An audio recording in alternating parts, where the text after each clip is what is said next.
Five, 4, 3, 2, 1. What's up, everybody? It's Common Ground with Alikai. And Rusty. That's my point. What's up? Good to see you, Rusty. Good to see you too, man. Episode number 3. Number 3. Amazing. So, it's already happening. I know. We're moving along, and thank you for anybody that's following us. And we're gonna try to make sure that we keep up the content and keep you guys entertained. That's right. So we wanted to get into a couple of topics, and we don't even really have them down right now.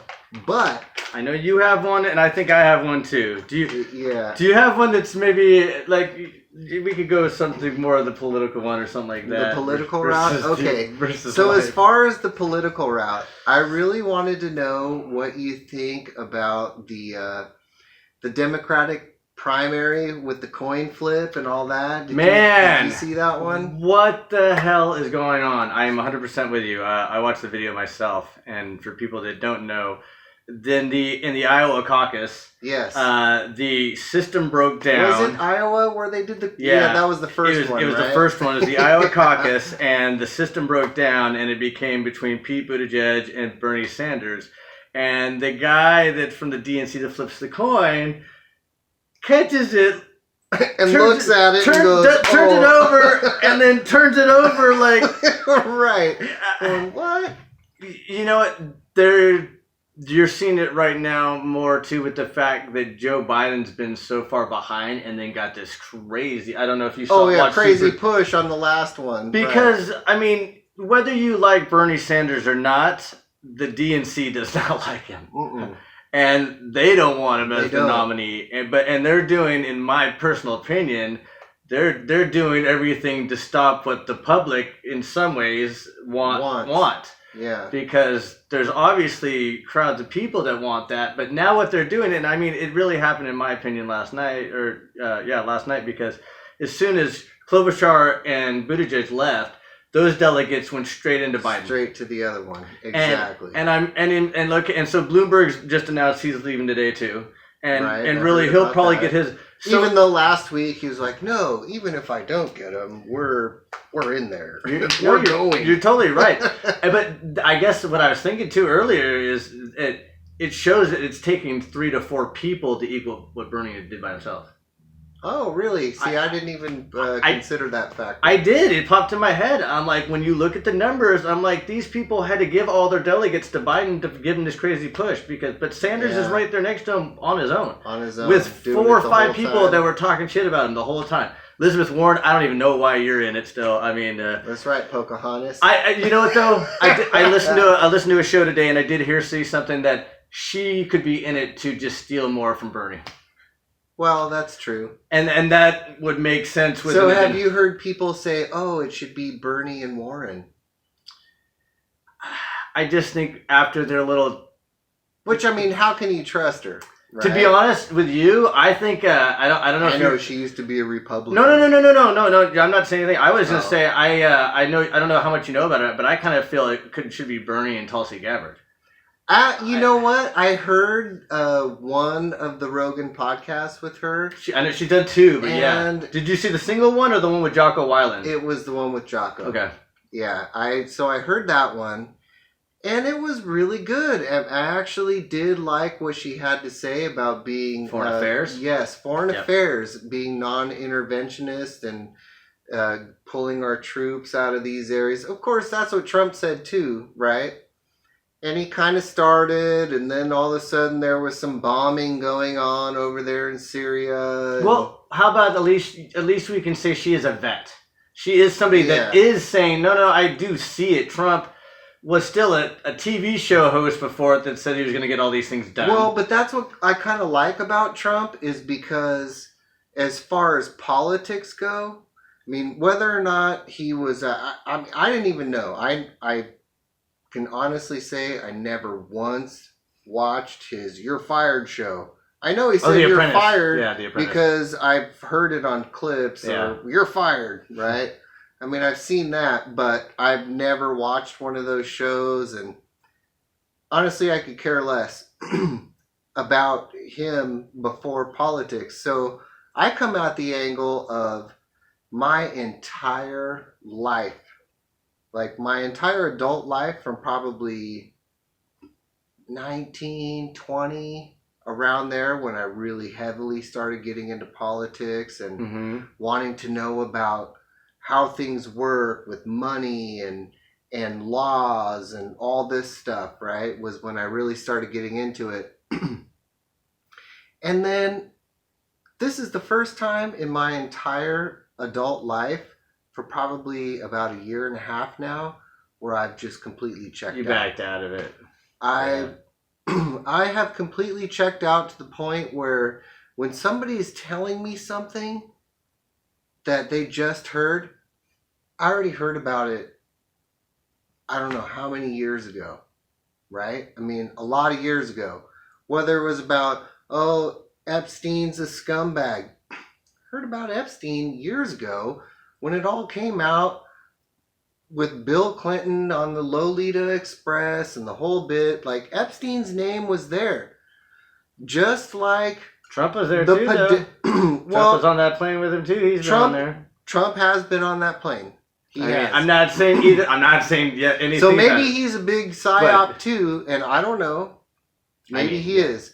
But what I'm saying is that guy's name, I've already known it. Yeah. Just like Podesta's. And you say, when I bring up Podesta, the Podesta brothers to people, they're like, who's Podesta? That? You know? Well, it's only Hillary's campaign manager, and he's been around politics forever, just like Roger Stone, right? But who ever heard of Roger Stone, unless you were really paying attention, before the lawsuits and whatever else, right? And then, of course, you may have heard about him a little bit before that because of his connection to Pizzagate, Julian right? Assange. Pizzagate too, right? Wasn't he in that? Didn't his name get pulled into that one too? Like how he's part of Pizzagate? Yeah. He might be. I mean, I don't know. You're right though, because ever since a lot of post what is it? Maybe probably Hillary ran the last time, but there's been a lot more of those names popping up more and more. Oh yeah, those old dudes that have been around in politics for a long while. You know, I mean, pretty much you're either part of it or you know about it. You know about the pedophilia and you know about the blackmail and everything else. Because I think a lot of these dudes... There might be some people that are in the clear though too. To be well, there might be. There's a lot of politics. There's a lot of There's a lot of local to higher. There you can't just say every one of them. But at the highest levels, all pedophiles. At the highest levels, they're all pedophiles, and they. So just like... Well, that's just you saying that number one. No, check it out. Just like good men are bound by their honor, right? Like if you're a good man and I give you my word, I'm going to keep it, right? Well, but even bad people do good things, though. Bad people do good things, but I'm talking talking make him about... a good man, though. I'm talking about what people are bound by. Well, they're not bound by anything, actually. You're either bound by your word and your honor, or you're not. You're not bound by it regardless. You're hoping in theory that you would stand by it, but I mean, there's nothing making you have to be bound by that, dude. Well, no, your own person does. That's your inner core. If you choose to go that route. If I told you, Alikai, I'm gonna go to your house and I'm going to fix this thing on Tuesday. I would be there on Tuesday. And I would be fixing your whatever it is, right? Because I'm bound by my honor to do that. You choose though too, because you don't have to come to my house, and if you don't come, I'm just going to go, this guy's a horrible guy at what he does. But that doesn't mean you were bound to do anything, but you definitely choose your honor. And I do understand what you're saying, though. I do respect that. If I choose to do something, am I bound by my choice? No. That's what I'm saying. maybe I'm not putting this properly. Maybe you're not, because you I'm talking Maybe about you're there's something within yourself. I know your own that compass. you can't break. But I'm not talking about I an think. external Well, see, bound. I think I don't. I don't think. I think an external bound is something completely different. No. Internally, anything can break sometimes, though. Anything can break. I don't agree that. I mean that you. Some people will be 99.9%, but then there will be that one time even they break in something. Well, I agree with that. And that's what I mean. You're not That's bound. what a sin is. Sure. If you want to look religiously or something, Well, you know what sin means? Like the word. Well, go ahead. Give me the definition. Missing the mark. Okay. So a sin is simply missing the mark of where you were aiming. Okay. That's all the word means. Well, that I feel like that would be a good word to look up to, because I'm sure there's some more behind it, but that's really cool to know. I mean, I didn't know that. So missing the mark. I mean, I get it, because like, yeah, but that's what I meant too, though. It's like you could. You've seen so many good people have that moment of, I guess, a failure. A failure. Yeah. Failure to hit the mark. And failure too is an interesting thing, though, too, because really it is the definition sometimes is being able to get up from failure, which is sometimes even stronger a motivation sometimes too. You know what I mean? And that's so sometimes even when you weren't bound by something, like, you know what I mean, like you should have been bound by, like just your internal honor, stuff like that. Sometimes hopefully you can make it back. But yeah, I mean, I get what you were going with it, though, but I just was trying to figure out. Yeah, once you said it later on, that made more sense to me. But yeah, that we've kind of got away from what you originally were talking about with the DNC. Let me throw something a little bit different. All right, I know we kind of went off into the weeds there. Go ahead, get us back on track. That's okay. Sorry. I actually want you to. Sorry, everybody. I know sometimes, we don't want to get too in the weeds for you guys, but this one's gonna be fun because it's right now, and everybody's got their own take on it. Coronavirus. I think it's just the same as Zika, Ebola, all these other ones that they hit us with every 2 years.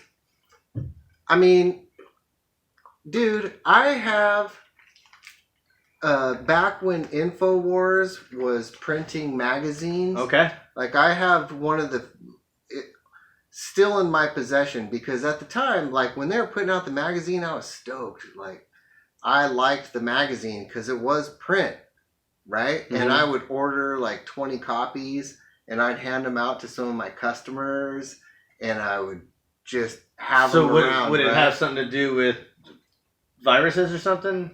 Oh, yeah. So one of the last issues, it was like 3 or 4 before the end, and they had this picture of like Obama in a gas mask sort of a thing. And it said Ebola, and it was talking about the Ebola outbreak over in Africa. And then there was a few people getting over here that had it, and like 1 or 2 people caught it. And I don't remember if this was the article, what it said in there. I'm kind of going off my memory at the time. This is when we should be looking stuff up right now. Okay. But just keep going with it. Either way, I don't remember exactly the what the article said, but I have the magazine. It's under the seat in my truck. Like there's 3 copies that are still there, and I keep putting them back every time I clean out my truck. You know, I mean, I clean out my truck quite a bit because I work in it and it collects things, so it happens like at least once a month where I pull everything out and vacuum it, and and these magazines always wind up back underneath the seat. So they've been there for several years now, and I see it like every once in a while. I could see the little corner or whatever when I open up my thing and I'm going to get out my tools. I pull the seat forward and there's like Ebola, and I'm thinking like, dude, this is coronavirus is the exact same thing. And all they're doing is wanting people to get ready to take vaccinations. Like when the swine flu, when that one was going around, Sadie was getting her early vaccinations, like she was probably 4 years old or something, right before she was going to go into kindergarten. Well, you have to. You have to get your vaccine before you go in. Right. So she got a grip of vaccinations at that point, which I was not as skeptical as now, right? Yep. But so she took her vaccinations, and then, oh, do you want to take the swine flu one? I was like, no, dude, this just came out 2 months ago. The very first thing we heard about swine flu was 4 months ago, and all of a sudden, or maybe 6 months ago, it was maybe 4 months we heard about it, and then like by the time my daughter was going to get vaccinated, it had been like 6 months or something. Do you want to get this vaccine? I was like, no. I would rather take the chance that I might get sick, or my daughter might get sick and puke a few times and get better, and then have all the natural immunities that your body does, right? So you're assuming it's natural made too, though. Okay, so you're a conspiracy theorist that thinks it's man-made? Is that what you're saying? I'm finding it interesting. The guy that I always talks about so many conspiracies isn't assuming it's not man-made. Dude, I was thinking the opposite, actually. Okay, so now you're the conspiracy theorist. No, I just said no. You didn't listen to me. I heard what you said. What did I say? You said that the guy that's normally the conspiracy theorist, you would think that I would think it was man-made, but I'm thinking that it's possibly natural, or I'm thinking that it's just another media hype coming from up That's here. what I'm saying. So it's not me. I thought you would think that. I didn't think me. I would. That's what I'm saying. Right, but then I thought you would have said that. That's all. And then you said, "Oh, that's maybe more me or something." Like I didn't say that. Okay, at all. well then I don't know what you said. This is where when you're drunk, though, it's a little hard sometimes. No, okay. Anyway, you just said that you thought all the shit that I just said, right? I thought you would have been the conspiracy theorist on that. That's what I said. Okay. I'm just surprised that you didn't throw it in there. That's what I'm saying. I'm telling you that you're the conspiracy theorist for bringing that stuff up. No. Like, I don't even bring it up. You're the one that brought all that up. But I don't even think so. No. I brought up that you would have thought of it that way, though. That's what. Well, I don't. I think if it is. Well, you just got also telling me that every person at the higher level is a pedophile. So, I mean, to be fair, you're the guy that brings the conspiracy in there. So you can't really be fair and say that you don't bring it up. See? So that's my point exactly. I'm saying. So I just meant that, but I was just kind of being facetious anyways, joking that I'm surprised you weren't, but I really I don't want to. And you think I'm drunk. I don't want, well, I definitely know you definitely are a little bit. For one, though, this is where I was going to have fun with it because I didn't want you to get in the weeds a little bit. So, are you familiar with Dean Koontz's book, The Eye of Darkness? No, I'm not. So, he's got a book that was actually written in 1981 that actually tells the story of a super virus that's created in China. Right? Oh, is this the one where it says even Wuhan in 2020? It's called Wuhan 400. I saw that. The thing on the screen where it said, "Oh, there's a super virus." It's in the book. It's in the book. Right. Yeah, it's checked on the book. Yeah, and this is where I want to go ahead. I thought this would be fun to bring up because you're like, that's why I was kind of leading into it. The fact that I just saw that and you're like, not you, but when I saw it, I was like, dude, that's something that would be a fun topic to talk about. Cause I've seen it, Because for the people that haven't seen it, I've seen did you see the cartoon with Kobe Bryant dying in a helicopter crash, like in 2010 or something like that? No. Oh, see, there's a bunch of these. But to be fair, I mean, most people knew he took a helicopter every single day. Okay, well, back in... That would be like saying a video of you in a car crash. You're in your car every day. I mean... Yeah, that's true. I'm just saying that for the average of him, he did fly every single day in that helicopter. I don't know if he was doing that. What was it from, though? Just so we make sure we don't throw things out there. No, I can't remember the name of the cartoon. Dude, just check it out. Google it. Cartoon predicts. Okay. Go for it. Might as well. But yeah, go ahead and continue. I was just gonna keep continuing. I thought it was very interesting that Dean Koontz came out with a book in 1981 literally called the Eye of Darkness that predicts the virus, the coronavirus, and it calls it the Wuhan 400. Is Kobe K or C? Kobe. Kobe. Yeah. Kobe. Helicopter? Bryant? Or helicopter, maybe? Something is redlined there. What is that? Predicts. You just didn't spell predicts right, but I think it'll catch it. Okay, I can't read that from here. So go ahead, try that one right there. Yeah, no, the go top down. one or the no, go second down. one? Go right there. Yeah, let's check it right there. So he's looking up the cartoon to see what it was from, and it looks at cartoons. The Legend of Chamberlain Heights, or Cobra. Chamberlain Heights. That's the name of the cartoon. Chamberlain Heights. I've never even heard of that cartoon. Oh, that's pretty ghetto looking. Mm-hmm. It's kind of like South Parkish, but way worse than that. Even. Okay. Well, yeah, I mean that.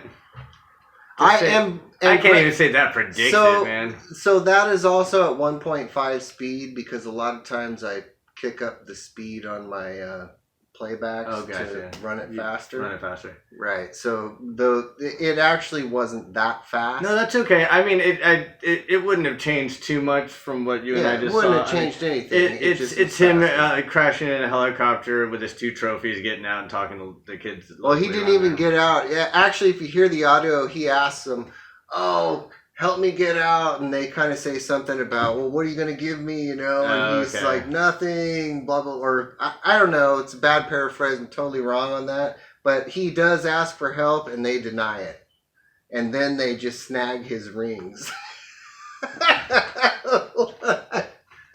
Well, there you go, man. Well, I mean, like I said, I think it would be easy to use that just because he was commuting so much. I mean, like, if they put you in a helicopter and something happened like that, I would definitely go, "Whoa, that's way more." You saying I don't helicopter around all my pools every day? What? I forgot. That's how you find all your pools. Yeah, that's you right. just come helicoptering in. I saw you have a pool back there. I just use the satellites. I know that. Hey, Google Map, you told me, man. I mean, like, that's amazing. I find that to be, Rusty's a pool man, and he uses Google Satellite to kind of check out backyards, right? Which is I just creepy and smart at the exact same time. Dude, I just click up Google Maps, and I kind of scroll out to a point where you can see a whole tract of homes, and wherever there's a bunch of pools in the back, that's where I want to go. Smart idea, man. Using that to your advantage. Yeah. People use it for skate spots and stuff too nowadays. It's done. I mean, like. Really? Yeah, because you can 3D it. You can look at real life. You know what I mean? You can check out a ledge. You can check out stuff, dude. Did you ever go out to the nude bowl way out? You know, it's funny. I was just in Palm Springs today. I've been around it. I've been to Desert Hot Springs. You haven't ever skated it? I've never skated it. I've never got it. I skated it twice. But to be fair, in like early 90s, we went up there to party, and there was a huge fire. It was one of the big times that actually they closed it down after and buried it, like right after that. And then it was buried for like a decade and a half or something like that. And then now it's no, I never skated it.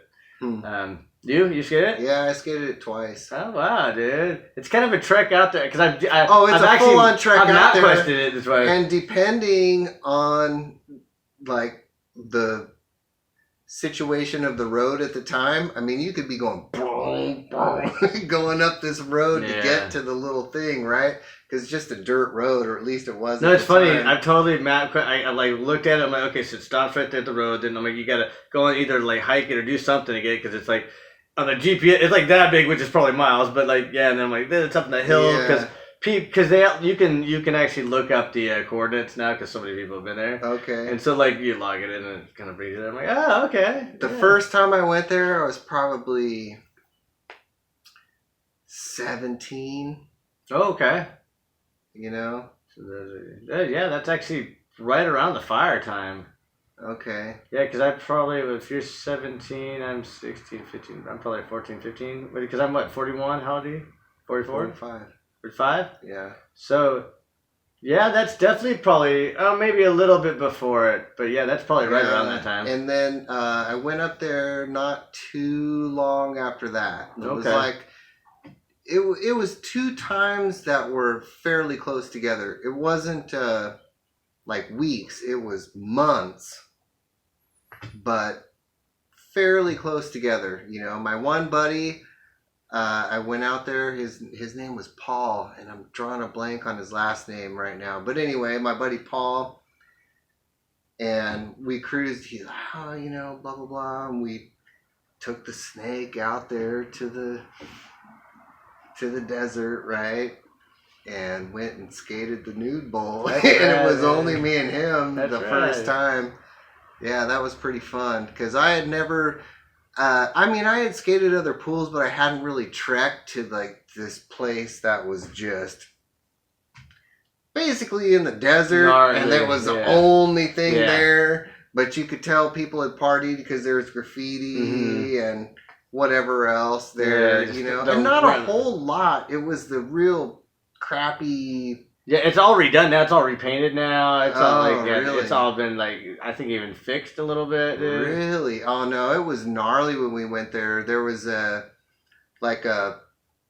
board or like a real skinny piece of board that went over the main drain at the bottom, and the light thing was out, and the coping was kind of jacked, but still you could hit it in certain spots, and you know. Yeah. Is this the 80s or the 90s? 90s. So are the wheels little then by that point, or are they no? Still we were still skating bigger wheels because like me and my friends, we never really liked the little wheels all that much. Yeah, but it came a point you weren't going to be able to get anything but little wheels. Well, remember, and that's what I was saying before. Hey, man, what's the biggest wheels do you have? That's what I mean. So like, oh, they're this. By big. 93, you couldn't really get like they didn't make them anymore. No, but we still had bigger wheels. Okay. You know. So I think I was skating like slime ball 2s. Okay, yeah, leftover 80s stuff, maybe like late 80s, early 90s stuff. Okay, yeah, that makes sense. Yeah. Because I'm just like I'm picturing that nude bowl being so like hard to skate with those little ass wheels, dude. Like no, I was skating it with bigger wheels, but I don't know if totally small wheels had really come in at that time. We were definitely getting harder wheels, right? Because for a long while, it was like 97s were the hardest you could get. And of course, for a wooden ramp, 97s were cool. And even some of the softer wheels, like maybe 95s or 92s, would be good for a wooden ramp, but for the concrete, you wanted that hard, just as hard as you could get, right? And then so it became a thing with... yeah, I don't like hard wheels, man. Oh, yeah, so it became a thing with us to where we get as hard as we could get. Yeah. We were getting like 101s. Yeah. You're right. Getting those, you know, and just trying to go fast, but... Anyway, that was a whole different time. Yeah, I never made it to the nude bowl. That was awesome. But well, I mean, yeah, no, that kind of you know kind of ended on a good note because yeah, this show's just a little bit about everything. I mean, we kind of went all over the place tonight, and just again like we usually do. But it was a good time. But I think let's end it on a little bit of skateboarding because I think that's some good common ground for us. That's always going to be nice common ground. That was some common ground. Hey, but I don't really think we disagreed about anything. I mean, you didn't really say that you disagreed. No, not at all. I was talking about. I just think we definitely could have gone even longer and deeper into some of these subjects even more. You know what I mean? But I think we just kind of naturally let it kind of go on. But like I said, hey. The conversation just flows. No better time to end than on skating the nude bowl. Skating the nude bowl. That's right. So we're gonna call it a night. Boom. All right. And look for the next episode, which should be an interview. Somebody special. Hopefully. That was great. Perfect. Now the only thing is.